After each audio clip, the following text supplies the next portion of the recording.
Ka Nehu Students Union kalalik ban jubab na Vice Chancellor jong katai skol ba halo ka jing yo jing tip badangsan ha ka khandai tarik urisau la penlong ya ka jing khot interview kam sanong ba Guwahati ha ka jaka ban penlong hasulong ka badan ya skol ba Nehu ba ka badairu ka headquarter jong katai skol ba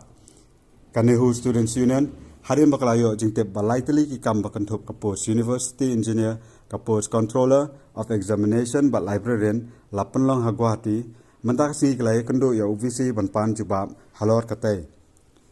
Habakran bakila pathai kubor u advisor ka Nehu Students Union usamla si kharsentiu ulaong bahakajunya kendo ya UVC nakaliang jong ula kentat ban jubab halor katai. Berkila keno ru ba UVC ulaong penban bakum ki kena pule kimde bantu kelari kani kakam. Ulaong bakane ka jingle jong UVC ka pensubas neu penban batkala bendon ke era ke salendan. Ulaong ba kibun na pedang ki jaj bendre jong iru ki balabiang ke kerdan kat kum ka jing dawa jong kakam ke ka penlengo ingi habari berkani ke interview kalong ba ya kini ki post ki bahak la penlong hakiwe pat ki jela ka bom dei hira ka pemahap hira apo ka jurisdiction jong skul ba ni hu kene ka wanra ya ka jinglong suspicious habari berkani jinglong jing tukam tunjam anda nilai kendu ya Vice Chancellor Imyo ke jubab ke besai. Badula kentaj merdar ban jubab halor kata. Kani kawan rak susu ya kata ke jinglong suspicious. Amar nalor ba ya ke interview la penlong ha ke jaka bom hap hira po jurisdiction jong skul ba ni hu. Batnang sanang tapat nakaliang jong Vice Chancellor la kentaj ban jubab ya kata. Di ulong penbandingi ba you take your own decisions. Mengistu ba kadon ke halendat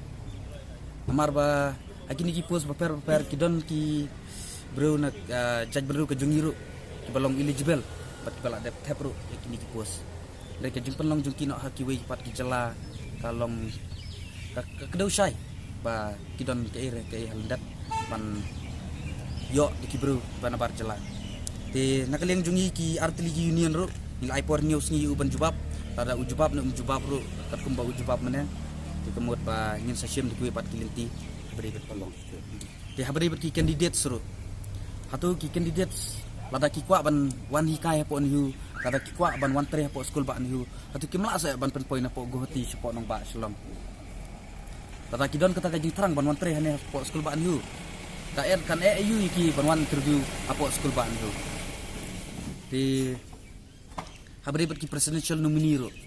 hatu kat presidential nominee ane kat kita gi presidential nominee kimla sa ban wan penlong kata interview ane po skul ba ni hanong ba silong kadi ka jingle jungki kala ka penpau ba ki nyoben ya ka jela jungi de haba ki nyoben kum ta kundukin ka skul ba jungi kan keu